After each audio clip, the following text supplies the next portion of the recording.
Ray. Well, people do care, unfortunately. This one, okay, hold on. It was better than I expected. The most interesting part of this match was what happened after this match. Exactly. Exactly. Because, Tony Khan can't get anyone over. They have to bring in new people to debut. Oh, from what company? Oh, WWE. From were the they? E! I'm sorry. I mean, I don't like I'm not the biggest fan of WWE, but goddamn it, at least they get people over. You got the former Malcolm Bivens, and then you have Athena, who, and if you want to refer to her as her slave name, is Ember Moon. Yes. Ember Moon is a slave name. Ember Moon did debut. That was kind of cool. Ember Moon. Who's Ember Moon? I only know her as Athena. I'm sorry. Athena Moon. Or no. Ember Athena. Nope. I don't know her actual name. I would have done her actual name. It's Athena. Oh, is it really? No, it's not. Oh. No, I was going to say, like, oh, shit, that'd be cool. But, refer to her by her non-slave name, please. Like I said, the match itself was okay. It was better than I expected. I forgot there was a match. Yeah, I mean, this was just a total sleep away. It was the Avalanche Jaded for the win. I do not like the fact that they're going to take away Smart Mark Sterling from Jade Cargill. I feel like a lot of why she became where she is was because of Smart Mark Sterling. Yeah. It was a good contrast, and they're taking them away because they're morons. Whatever. All right, we are back. Peanut of the gallery. Let's make this match again, starting with CM Punk and Hangman Page. Number 1, before we even get into it. There were too many matches. There were way too many matches in this fucking card. They could have taken out 3 matches and nobody would have cared. Right. In fact, people would have been happier. There were a lot of people on Twitter really upset of the length of this event. And I think this match, unfortunately, suffered for that length. I couldn't enjoy it. I was exhausted, man. I was so... You were, like, tired. You saw so much already. It's almost 11 o'clock, and I just want to have a glass of wine. You have a glass of wine right there. Literally sitting right there. But, unfortunately, like I said, it would have been a good match. Well, it was a good match. It would have been better if AEW knows how to control their timing. Yeah. WWE, I always give them credit. They know what they're doing is a part of timing. Also, putting the belt on Punk was appropriate. It had to be at this point. And I like Hangman. I do. Here's the thing. Hangman Page is not, he's not moving the needle. Hangman he is in his mid-20s. He's going to be fine. But with the length of of how long the company's been around and based on the ratings, they had to do something. And I think putting the title on an established star like Punk is there. Mm-hmm. Also, CM Punk said that his time in WWE was wasted. Are you fucking kidding me? You would not be the legend that you are without WWE. Like, period. Yeah. End of story. You can bitch me all you want. You know it's true. Yeah. Anyways, that's what we got for this Like booking wise, it was fine. I liked the rivalry going into it, and the construction of the match was good, but after like 5 fucking hours of wrestling that was hit or miss at best, this was just kind of I just want to get this over with. So right. Let's move on. This was excellent. It was a good match. I wouldn't have done anything different. I like the pacing. I like the timing. Once again, I feel like it would have been a lot better if it wasn't, 8 hours in. Mm-hmm. But overall, I wouldn't have done anything different. I also like the booking of the match. Yeah. Or the booking leading up to the match, too. Worst match of the night. This match was a shit show. I expected it to be a shit show, but my God, I could have done without this fucking bloodbath. The 5-minute loop theme song was so unnecessary. Everything about this match was unnecessary. This was a terrible match. Bite me. I don't like this fucking blood shit. I don't either. This is a company that you're supposed to take seriously with stuff like this. Blood shit. Right. This is not what people want. What is this, ECW circa 1997? And even then, that company ran bingo halls. If you still want blood and guts, fuck you. That's all I have to say. There is an appropriate time. Yeah, there is no appropriate time for blood. No, there is. There is 100% appropriate times within professional wrestling for blood and carnage. This was not it. No, this was legitimately a match for the sake of having blood and carnage. Yeah, and that's not what it's supposed to be. Here's the thing. Blood and carnage should not be the selling point of the match. The match should be so personal, so violent already that blood happens. It should not be expected. It should be surprising. This was. Well, no, that's how you book blood and guts. Yeah, it's like, these two people. Like if it was like Jericho and Eddie Kingston by themselves in a like a Texas death match, whatever. There's at least something there. Right. They got personal. They got there. The rest of these people were not necessary. No. Like 0 point of that was necessary. Like 0. Oh, this one is weird because here's the thing. I hated the lead up to it. The match itself was great. Perfect. I couldn't have said it better. Like it was that bad. I mean, the segments were a fucking mess, every single one. But then you get to this match where the expectations were not as great because of how bad the lead up was. Then you have this awesome match. The only thing I would have done was take Aubrey Edwards out of the match because she was... God, Aubrey Edwards is terrible. Her distraction here was just abhorrent. Abhorrent. It was hard for me to enjoy it because the Aubrey Edwards run around like a fucking chicken with his head cut off. And it's like, can you leave them alone and stop doing weird animated shit? You're a referee. You're supposed to be essentially invisible to the audience, and you are running in between spots. You're in the wrong place, and it's so bad. And I do not fault either one of these women for that. It's not their fault. They pulled off a great match overall. Can we skip this one? No, we're going to talk about it. And because I want to trash this. Paige Vanzant. Hey, Tony, my boy. Paige Vanzant is not ready for not just pay-per-view, but for television. She sucks. Ty Conti sucks. Period. She's improved from her time in WWE. I'll give you that. But she's so focused on being the Sammy Guevara AEW locker room cum rag that she's lost the plot. She has. Yeah, no one cares. Sammy Guevara has lost all interest in me, and I think everybody else. Yeah, why do I care? Nobody cares. A guy who actually had potential to be possibly at least someone that was kind of there is now gone. Nobody cares. Cool. They have. I think AEW has ruined Sammy Guevara and Ty Conti. Period. Don't care. I don't think they're redeemable. I hope Frankie Kazarian gets that stink off of them. I hope everybody but these two get. Even Paige Vanzant. It's like she might be green as fucking like morning fucking dew, but at least she's athletic. That's true, but there's potential with her. She was not ready for this spot. There is no saving Ty Conti and Sammy Guevara at this point. At least Scorpio Sky and Ethan Page are fantastic, and hopefully Frankie Kazarian can recover. Frankie Kazarian doesn't need anything. This would not have been on a pay-per-view, by the way, at all. This would have been on Rampage. This is the last minute fucking decision. It was stupid. Like this fucking match. Oh God! Why are we talking about this one too? Kyle O'Reilly is such a great wrestler, and Kyle O'Reilly saved Darby Allin's life like 2 times during this show. Absolutely, and I think the fact that Darby Allin is still popular shocks me.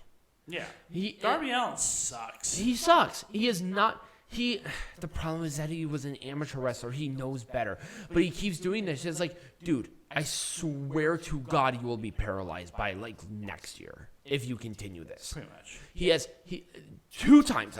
No, not even 2 times. 3 times during this match. There are times where he could have been paralyzed. Like legitimately, boom, gone. But Kyle O'Reilly is such a master that he just saves like people's lives. Right, he did great submissions. We're just gonna roll with it. I mean, I guess if you were gonna book a Darby Allin match at this show, might as well it be with Kyle O'Reilly, somebody safe. Yeah. At least give him that.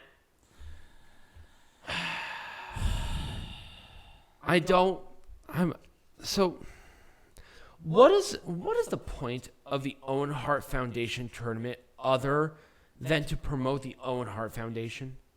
The Owen Hart Foundation is for scholarships for underprivileged youths, which is great. I don't mind it. But this thing has been around for longer than AEW has threefold. What was the point of this tournament? Well, here's my gripe about this. So, Britt Baker won this match. Adam Cole won the other match. Aren't Adam Cole and Britt Baker in a relationship? Why Adam Cole didn't propose right there, I don't know. That would have been a cool moment. I mean, that's my thing. It's like, dude, put a ring on that bitch. Right, like, seriously. That would have been the perfect opportunity to do so. I understand, like... Why was Ruby Soho in this match? Because Ruby Soho sucks. It should have been Chris Statlander. Mm-hmm. She was more popular. Did you see her shit on Rampage? She was so popular. They had a great match. This match was mediocre. Yeah, Ruby Soho's mediocre at best. Yeah, unfortunately. It's like, oh wait, why is Ruby Soho not getting over? Because she's not really that good. No. And that sucks saying. Because I like Ruby. Not. I like Ruby Soho. Sure, her whole character is about as as stale as bread. It's getting old. Yeah, it's getting a little old. It's like it's kind about as stale as a London street. Oh well, that's really her. Okay, cool. Maybe crank it up to like infinity. Maybe you'll have something. She seems very reserved. Yeah, and that's the problem. Here's the thing with Dr. Britt Baker. She cranked up an IRL situation of her being legitimately a dentist to infinity. Exactly. And that's why it works. Right, and that's why she's popular. Right. Ruby Soho's like, oh, what's your goal and purpose? I'm a punk. Okay, cool. What are you going to do? I'm going to do an 8 on the punk. No. Crank that shit up and then break the knob. Then it will work. Right. Because it's really not hard. I did like her entrance. I will say that. Rancid doing the live performance. I thought they did better than the fucking Fozzy guitarist again. Oh, the Fozzy guitarist that did fake shit? Yeah. Yeah, I don't care about that. It was garbage. I don't care about the Fozzy guitarist. At least Rancid was good. She can get over it. Anyways, let's talk about this one. This one, I was so disappointed. Yeah. This could have been so much better. These two were on autopilot. Nobody cared. Like, seriously, buried that far into the card, nobody cared. If this is going to be how you pay tribute to Owen Hart with all the matches that you had leading up to this, shit, might as well bring Owen Hart back up and drop him back down to the ring. Just bring him up from the fucking grave at this point because this was stupid. I mean, he might as well kill himself. Oh my God, Jesus! So here's the thing: like he'll put himself in a plastic. These are the make the death faster. Jesus. These are the finals of the Owen Hart Foundation tournament of a tribute to Owen Hart. Way you to guys, go. Owen Hart's looking up from hell, being both matches are on autopilot. Yep, Owen Hart's looking up from hell, being that's my legacy right there. Dax Harwood and Cash Wheeler. Dax Harwood and Cash Wheeler had such a great match, and that honored him. This did not at all. Period. This was a good match. It was all right. Based on the rivalry and everything, I loved this match. Yeah, I just don't care. The ending was the only thing that I had a problem with. Why? Like, when was the last time that mist in the face? Here's the thing. Like, Tajiri's a great example. The mist to the face was a distraction for a legitimate, let me kick you in the side of the head as hard as I can. That's a finisher. Yeah, no one cared about this. A spring. I like this match. I would have done anything different, maybe other than the finish. The debuts were good. That's about it. I'm gonna give the debuts at least a good, solid thumbs up. This was not about the actual match. No, it was not. I'm sorry. I can't. Like, I like both of these women. I do, but at the same time, this was not their best match. Nope. Like, at all. But, man, I will say at least one thing. I saw within this match a lot of great potential down the road. I'll at least give them that. I'll be nice. This was very lazy. It was. This was a lazy match. At least it was safe. It was safe. No, it was 100% safe. It was not a crazy. You can tell there were veterans in that match because they played it pretty safe. Right, and the Young Bucks, I will say, they did a good performance overall. I thought they led the pace that the Hardys could keep up with. Yeah. Where they did a bunch of good, crazy spots in like good clusters. Yep. That did not lose my interest overall, but at the same time, I've seen better from that. Yes. And I think that's kind of where it lost me. It's like, you have this match, and that's all well and good, but we've seen this match. Yep. In a bigger match when the Hardys, who are the Broken Hardys, taking on the Bullet Club Young Bucks in Ladder Wars, a much more significant match. In a much better match overall. Yep. That was a dream match. You have, like, quality. This one, it was good, but it was just there. Everything here was excellent. Yeah, it was. It was a Haas match. MJF got his ass handed to him. That's all I wanted. A great way to write him off of TV. Mm-hmm. I'm not sure if you saw on Twitter of the medical professional putting a nose and face mask. Literally, I'm not kidding you. You can look this up. Over his nose and his eyes. And I'm like, oh, I breathe out of my eyes too. What of it? But I thought this was a great way to take MJF off of TV so they can do their contractual obligation. Wardlow showed so much great character. Yeah, he did. Like the development of Wardlow as a character is just cranked up to a But Wardlow was so comfortable in this, and he played to this crowd and got them so riled up. Like he's the next TNT champion. I wouldn't be surprised if he's the next face of the company. Give him some time. Yeah. He has the athleticism. He has the look. Like I said, if Scorpio Sky is looking for a new person. Yep. He has the character. Wardlow has, I will say one thing. Like, I even said this to Peanut Gallery earlier, that Velveteen Dream had the it factor. I think Wardlow has that it factor. I think he has all the tools to be possibly a future AEW World Champion. Mm-hmm. Give him some time. And they're doing that right. Give him that time to really develop. He'll be your face of the company. All right, easily. Let's move on to the last match. It was a fucking. I hate saying that I liked it, but I did like it. I really did. I thought it was cute. I thought it was funny. It was cute. And people were really into the match, and it made me smile. The contrast of Hook and Danhausen, Blankhausen. It was good. I really liked it.